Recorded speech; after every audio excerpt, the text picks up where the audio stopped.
Hey, today I want to talk to you about cross-contour lines. Cross-contour lines are imaginary lines that go across the form that seem to describe a form's volume.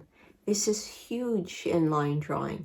In line drawing, we don't have shading to make things look three-dimensional, or we don't have shading to help describe the kind of volume that we're perceiving. So we can use cross-contour lines to literally fill in the gaps of understanding. Now, I just said cross-contour lines are imaginary lines, but there's some cross-contour lines out there among us right here, right now in the real world that we can see and can kind of be a bridge towards understanding how to invent cross-contour lines from what we're looking at. A really good example, or some examples in nature that you might see, would be on a shell. A shell tends to have some cross-contour lines, or a ram's horns. Oftentimes they'll have a cross-contour-like pattern on them. Also, striped fabric, definitely cross-contour lines. If I hold this out like as straight as I can, you can see just a series of lines, right? And I'm stretching it out, so hopefully these lines are going to appear to be quite straight. As I manipulate the fabric, hopefully you can see how the cross contour lines seem to curve with the volume. That's what a cross contour line is. It's a line that curves with the volume, expresses the volume. To further explain this point, I have some simple shapes here. Let's wrap these simple shapes with fabric, and then we'll be able to see the effects of cross contour lines on these simple shapes, and if we can see how the cross contour line exaggerates the volume. Now, in a box, the main idea, the main volume is going to be coming from the perspective. And look at how all of these cross contour lines really emphasize the perspective of the box. Can you feel how these lines would converge way off there to a common vanishing point? So cool. Then I have a cylinder too. Let's wrap the cylinder. Wrap.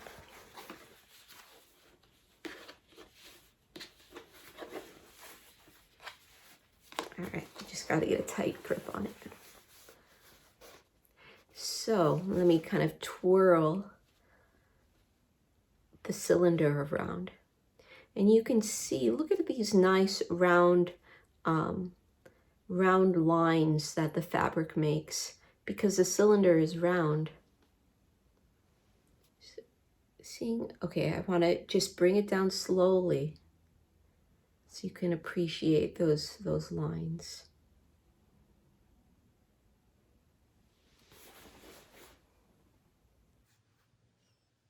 I want to share with you a simple diagram that I think really represents the power of cross contour lines.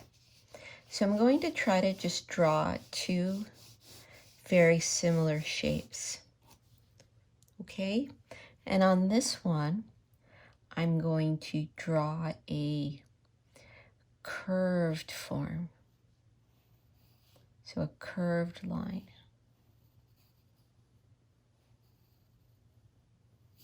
And then over here, I'm going to draw a flat line.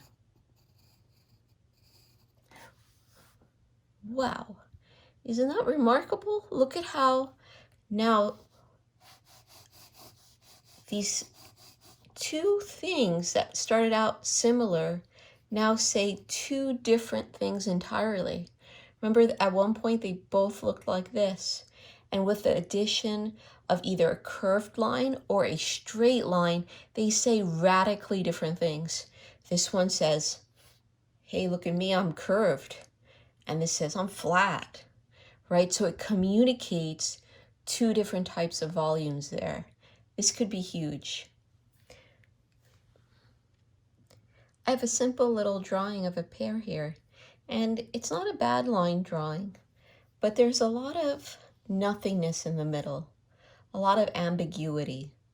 I want to think about trying to give this drawing more depth, more volume, and being more descriptive about what's going on internally. And this is where a cross contour line could really, really help me.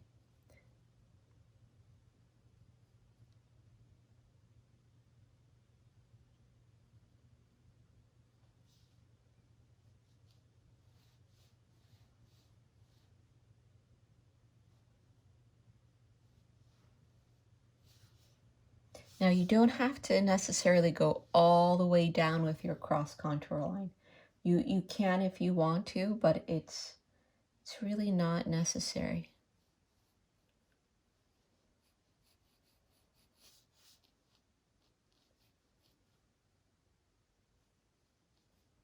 See an overlapping form here. I think I'll grab that.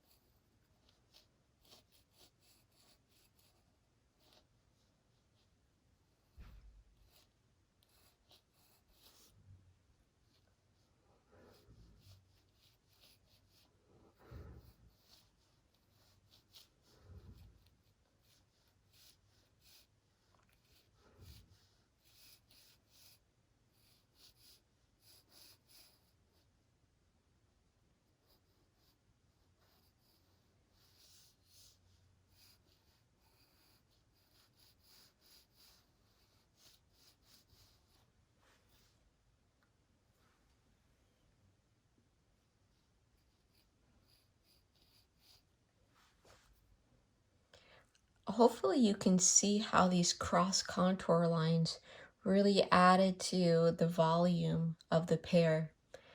Now, there's nothing wrong, and I see some drawings of cross contour line drawings where literally there is a line placed every, I don't know, half inch, quarter inch. I don't really like the way that looks personally. There's nothing wrong with it. It just, for me, ends up looking a little bit overly mechanical. So I would put just enough, but not too many. I just want to describe the form, but sometimes too many lines just add to visual confusion, or it takes away from the beautiful silhouette that you observed. So it's really a balance between describing the internal volume and having a beautiful, simple silhouette. I'm going to really encourage you to experiment with your cross contour lines. Sometimes putting a curve in that's shaped like this will work just fine. It'll be very descriptive of what you're seeing. Sometimes you may want to think about drawing the opposite type of curve. That may be the most descriptive for what you're looking at. And I want you to also feel free.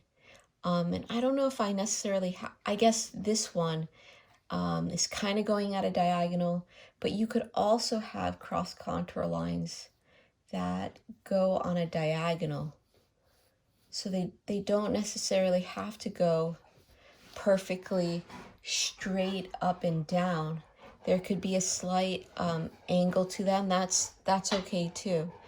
So it doesn't have to go perfectly horizontal or perfectly vertical. It could go at an angle. But I want you to experiment and see what looks right. If it doesn't look right, then erase it and try something else. Maybe flip the curve in a different direction. Relating to issues that you may face,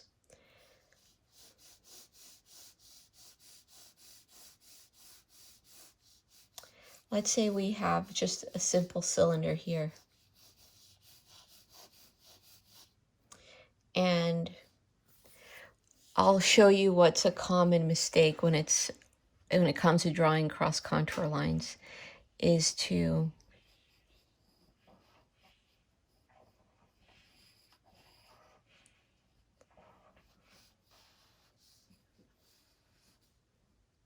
not allow the cross contour line to turn or curve with the form.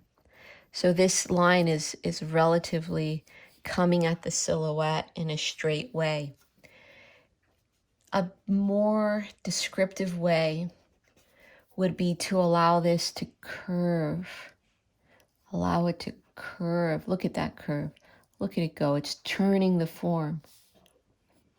It's going around. It feels like it's going to go around the form. You can see how that is a little bit more dimensional. I'm just going to erase this tail I drew in for emphasis. And you can see that this is a little bit more effective than that.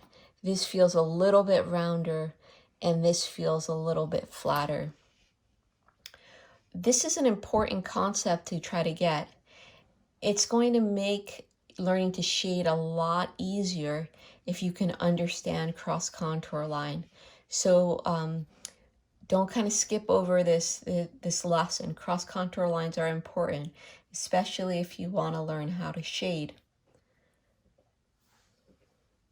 For you advanced students out there, another concept, and this is only if you're ready, but another concept related to cross contour line is thinking about your standing position. That's a perspective term, standing position.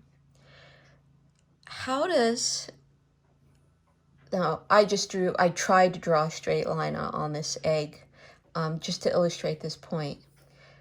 So let's try to do this good. When the egg is directly in front of me or positioned directly in front of my standing position, that line should look relatively straight. When I start to move it more towards this is my left, notice how it starts to curve a little. So when it goes to the left of my standing position, it curves. Now it's straight again. And as it goes away from my standing position, I believe it curves more and more and more and more. This is similar to what we thought about when it came to ellipses, right? When it's directly at our eye level, I'm going to try to put this right at the camera's eye level. It's going to be a straight line. And as it goes below our eye level, it curves. And the same would be true if it went above. I don't know if I'm not quite able to bring it that high up in our view. So when you're thinking about cross contour lines, I don't know, let's pick something like super easy right now. How about like an apple?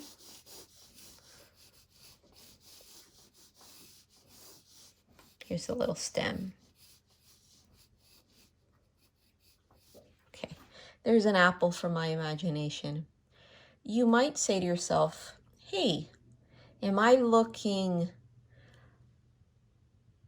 at this eye level at this apple? Am I looking at this apple from a bird's eye view? Am I looking at it from a worm's eye view? You could say, can I see the top of the apple? That means we're looking down at the apple if we can see the top.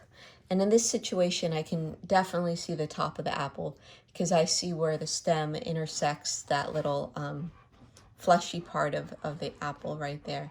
So I know that I'm seeing the apple from above.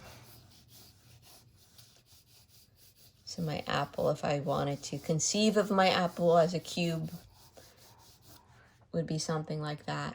So I know I'm looking at this from above. I'm looking down at this apple.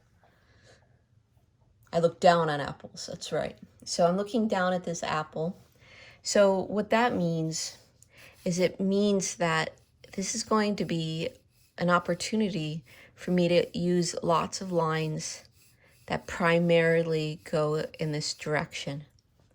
Now, will this be true always? No, there could be some gnarly stuff happening with form. So I hesitate to say that this will always be like a hardened rule. I could imagine like fabric turning and twisting in so many different directions where you may not be able to use this as a hardened rule, but it's kind of a rule that's helpful often. How about I put it that way? So as I'm working towards drawing my apple with cross contour lines, it would make sense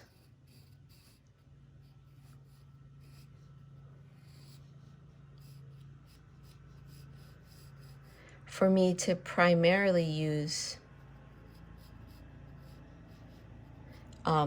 curves that go in this direction. Now this part over there is a great example of how it's not following this rule. Because if I wanted to show this little bump, I'd have to first make a straight, and then I would allow it to curve like that. That's going to express that kind of volume and that part of the apple. I'm going to just make the silhouette darker so we can see. Let's look down below if that happens here. No, here it seems like the form is all kind of tapering. There may not be a reason for me to switch over there.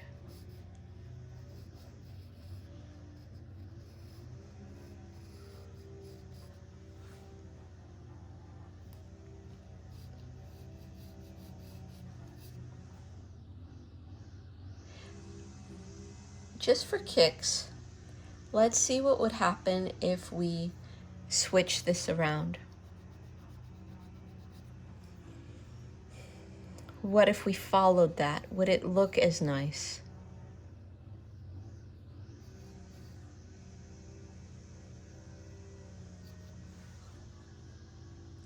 That doesn't really seem to work. And this is what I mean by experiment. I'm going to make this darker, just so it seems more, yes, you can see that the volume there feels very, very real, much so than what it looked like before. I kind of think the reason this works is because it's relating to more of the planar elements here, so it feels more like an organic box form on the top here. That part of an apple is, the planes are a little bit more defined. So treating it like a box in this area where it's a kind of a rounded box seems to be appropriate. Like I said, experiment, try things out. Sometimes it's going to work, sometimes it won't. Sometimes it's fun to try different things. Typically, I want my cross contour lines to be fairly light. Now, there may be some reasons why I would make my cross contour line dark, but typically they're kept fairly light like that, where we want the viewer to read the outside, the silhouette line initially. Then we want the eye to come in, and that's a situation where overlapping form helps, because you see how this silhouette line overlaps and brings our eye in. And perhaps we would, just to make this visually interesting, allow one or two or a couple of these cross contour lines to be a little bit darker, just to have some appeal of the internal form of the apple, so it doesn't feel so isolated with only a cool outside line. We got to put some visually interesting, cool things in the inside as well.